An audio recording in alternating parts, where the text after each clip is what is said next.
ప్రభు నామానికి మహిమ కలుగును గాక.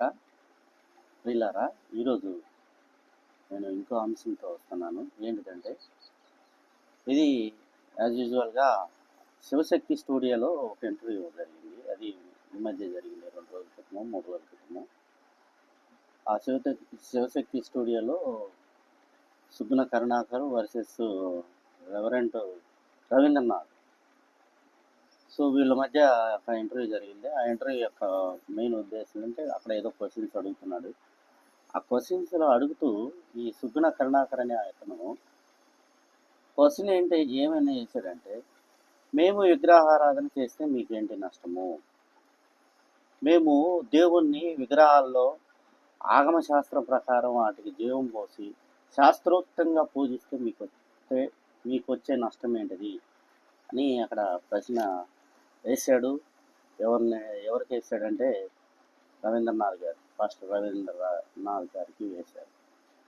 అయితే విషయం ఏంటంటే, ప్రియమైన దేవుని బిడ్డలారా, ఇక్కడ విగ్రహారాధన నిజంగా చేయొచ్చా చేయకూడదా, అసలు విగ్రహారాధన అంటే ఏంటిది, బైబిల్ ఎందుకు దీన్ని వ్యతిరేకిస్తుంది అన్నది కానీ మనం చూసుకున్నట్లయితే, ఇక్కడ నేను విగ్రహారాధన అంటే కొన్ని విషయాలు చెప్పుకుంటూ వెళ్తాను, మీరు చూడండి. విగ్రహారాధన అంటే అన్యమత ఆచారాలు అంటే బాలబలి, వ్యభిచార పూజలు, మాంత్రిక పూజలు, తర్వాత జ్యోతిష్యము, తర్వాత క్రూరమైన దేవతా పూజలు అనేవి ఉంటాయి. ఇది విగ్రహారాధన, ఇది ఫస్ట్. అందువల్ల దేవుడు ఏం చెప్తాడంటే, వీటి జోలికి వెళ్ళొద్దయ్యా, వీటి జోలికి వెళ్ళొద్దు. వ్యభిచార పూజలు, తర్వాత బాలబలి, అంటే పిల్లల్ని బలిచ్చే పూజలు ఉంటాయి. అదేవిధంగా విగ్రహం ముందు జ్యోతిష్యం చెప్పాం, విగ్రహం ముందు పెట్టుకొని పాచికలు వేసి పలానా వాడు అక్కడ ఉన్నాడు, పలానా వాడు ఇక్కడ ఉన్నాడని మానవ స్థితిగతుల్ని అంచనా వేసి చెప్తాం. ఇది వద్దని చెప్తున్నాడు. అదేవిధంగా క్రూరమైన దేవతా పూజలు అనేవి ఉంటాయి, వీటిని వద్దని చెప్తున్నాడు. అందువల్ల దేవుడు ఏం చెప్తున్నాడంటే, లేవికాండం 20 అధ్యాయము 26వ వచనంలో ఏం చెప్తున్నాడు, మీరు పరిశుద్ధులుగా ఉండండి అని చెప్తున్నాడు. తర్వాత దేవుడు ఎందుకు ఈ విగ్రహ ఆరాధన వద్దంటున్నాడంటే, దేవుడు పరిశుద్ధుడు అయి ఉన్నాడు కాబట్టి, దేవుడు ఆత్మరూపి అయి ఉన్నాడు కాబట్టి, ఈ ఆత్మకి ఒక రూపాన్ని తీసుకురావద్దు.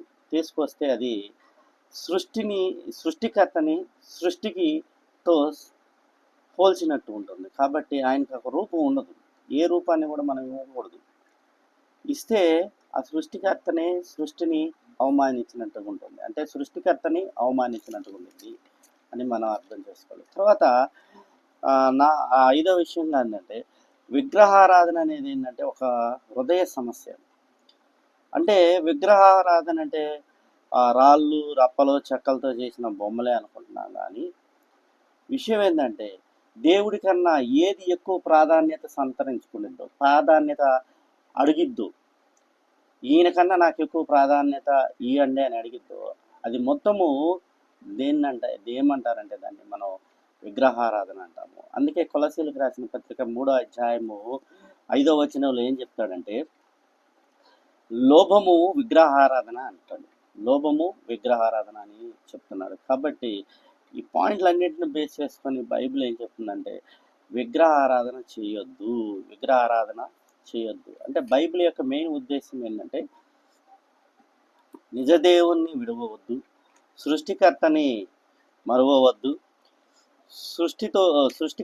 సృష్టితో పోల్చవద్దు. అదేవిధంగా మన హృదయం మొత్తము దేవునికి చెందేలాగా చూసుకోవాలని ఇక్కడ బైబిల్ చెప్తుంది. అందువల్ల బైబిల్ గట్టిగానే విగ్రహారాధనని వ్యతిరేకిస్తుందని మనం అర్థం చేసుకోవాలి. అయితే ఇక్కడ ఈ విషయాల మీద ఈ మాటలు చెప్పుకోవడానికి బాగానే ఉంటాయి, కానీ అసలు దేవుడు పర్టికులర్గా ఎందుకు విగ్రహారాధన వద్దు అని చెప్తున్నానంటే, మెయిన్ ఏంటంటే, విగ్రహారాధనలో ఉన్న మెయిన్ అంశం ఏంటంటే, అన్య మతాలు లేకపోతే అన్య దేవతల ఆచారాలు అనేవి ఉంటాయి. అందుట్లో అన్ని దేవతల ఆచారాలలో మెయిన్ ముఖ్యం ఏంటంటే, చిన్నపిల్లలను బలి ఇవ్వటం. రెండోది ఏంటంటే టెంపుల్ ప్రాస్టిట్యూషన్ అంటాడు. టెంపుల్ ప్రాస్టిట్యూషన్ అంటే దేవాలయపు వ్యభిచారం, దేవాలయంలో వ్యభిచారం అనేది ఉంటుంది. ఈ రెండు మెయిన్ థింగ్స్ కానీ మనం చూసుకున్నట్లయితే అనిపిస్తుంది అనమాట. సో కనాను, బబులోను, ఈజిప్టు లాంటి ఈ దేశాల్లో ఒక ఆచారం అనేది ఉంటుంది. వాళ్ళు మెయిన్గా సూర్యదేవుడిని ఆరాధిస్తాం. ఈ సూర్యదేవుడికి వాళ్ళు ఇచ్చుకునే పేర్లు ఏంటంటే బయలు మరియు మెలెక్. బయలు మేరు లేదా మెలెక్ అని చెప్తారు. ఒక్కొక్కడు ఒక్కొక్క దేశంలో సూర్యుడిని ఒక్కొక్క పేరుతో పిలుస్తారనమాట. మెలెక్ లేదా మోలెక్ లేదా బయలు బాల్ని సూర్యునితో పోలుస్తారు. ఈ సూర్యదేవుడు అంటారు. అదేవిధంగా ఆకాశపు దేవత అంటారు. ఈ ఆకాశపు దేవతనే ఏమంటారంటే ది క్వీన్ ఆఫ్ హెవెన్ అంటారు. ఈమెని చంద్రుడితో, ఈ దేవత చంద్రుడితో పోలుస్తారు అనమాట. చంద్రుడిని ఒక దేవతగాను, సూర్యుడిని ఒక దేవతగాను పూజిస్తారు. అందువల్ల దేవుడు ఏం చేస్తారంటే సూర్యచంద్రులకి నమస్కారం చేయొద్దు, వారిని పూజించవద్దు అంటారు. ఎందుకు పూజించవద్దు అంటే సో ఆ రోజుల్లో నరబలి, ఈ మోలెక్ కానీ, ఈ తర్వాత ఈ అష్టారోతి దేవతలు అనగా ది క్వీన్ ఆఫ్ హెవెన్ దేవతల గుడులకు కానీ వెళ్తే అక్కడ వ్యభిచారం ఫ్రీగా వచ్చేస్తుంది అన్నమాట. ఎవడైనా గుడికి ఎందుకు వెళ్తాడు? దైవభక్తితో చేర్చుకోవడానికి వెళ్తాడు. కానీ అక్కడికి వెళ్తే విత్ వన్ సిల్వర్ కాయిన్, ఒక సిల్వర్ కాయిన్ కానీ అక్కడ ఇచ్చేస్తే సెక్స్ ఫ్రీ. ఎవడు ఏది కావాలంటే అది ఏ అమ్మాయిని కావాలనుకుంటే ఎవడి భార్యనైనా కానీ అక్కడ ఉంటే ఫ్రీగా సెక్స్ కోరుకుంటుంది. కాబట్టి ఇవన్నీ కూడా కుటుంబ వ్యవస్థలను నాశనం చేస్తాయి అని చెప్తున్నారు. అయితే విషయం ఏంటంటే సో ఫస్ట్ సూర్యునికి నమస్కారం చేయొద్దు. సూర్యునికి నమస్కారం చేస్తే, లేకపోతే సూర్యుడిని కొలవద్దని ఎందుకు చెప్తానంటే ఆ రోజుల్లో విపరీతమైన ప్లేగ్ వ్యాధులు వచ్చాయి, కరువులు వచ్చాయి, వరదలు వచ్చాయి. సో వీటన్నిటిని వాళ్ళు ఎలా ట్రీట్ చేసుకునే వాళ్ళు అంటే దేవుడు యొక్క ఆగ్రహము ఉంది కాబట్టి ఆగ్రహం వల్ల ఎన్ని జరుగుతున్నాయి అనుకొని ఏం చేసామంటే ఒక్కొక్క దేశంలో ఒక్కొక్క పేరుతో మోలెక్ అని, బయలు అని ఆ పేరుతో పిలుస్తూ ఆడికి పూజలు చేసి వాళ్ళ పిల్లల్ని నరబలిగా ఇచ్చేవాళ్ళు. యాక్చువల్గా ఈ నరబలిని బైబిల్ వ్యతిరేకిస్తుంది. ఎందుకంటే దేవుడు మనిషిని తన రూపంలో చేసుకున్నాడు కాబట్టి, తన రూపంలో చేసుకున్న ఈ మనిషిని బలి తీసుకుంటే అది సృష్టికే అవమానం కాబట్టి ఆ నరబలిని వ్యతిరేకిస్తున్నారు. కాబట్టి ఇది భయంకరమైన ఆచారము ఆ రోజుల్లో. కాబట్టి ఎవడైతే సూర్యదేవుని దగ్గరికి వెళ్ళి వాడిని యొక్క ఆరాధన చేస్తాడో వాడిని చంపేయమని దేవుడు చెప్తాడు. లేవి కాండంలో చెప్తాడు. అదేవిధంగా మీ పిల్లలు ఇర్మియా గ్రంథము 19వ అధ్యాయము 5వ వచనంలో ఏమని చెప్తాడు? నేను ఎంత మాత్రము ఆజ్ఞాపించని నా మనసుకు రానిదై నా పద్ధతిని అనుసరించదు తమ కుమారులను బయలుదేవతలకు దహన బలుగా అర్పించటకు వారు బలిపీఠంలో కట్టారు అని చెప్తాడు అనమాట ఇక్కడ. అదేవిధంగా ఇర్మియా గ్రంథము 32:35వ వచనంలో 32వ అధ్యాయము 35వ వచనంలో ఏం చెప్తానంటే తమ కుమార్తెలను కుమారులను మోలేకు అగ్నిగుండము దాటించుటకు బెన్ హిన్నోము లోయలో బలిపీఠమును కట్టించి ఉన్నారని ఇర్మియా గ్రంథము 32వ అధ్యాయము 35వ వచనంలో చెప్తాడు. ఈ బెన్ హిన్నోమ్ లోయ అనేది ది వ్యాలీ ఆఫ్ బెన్ హిన్నోమ్ అనేది ఏంటంటే భయంకరమైన విగ్రహారాధనకి కేంద్రంగా ఉండేది ఆ రోజుల్లో, బైబిల్ కాలంలో, ఇజ్రాయెల్ దేశంలో.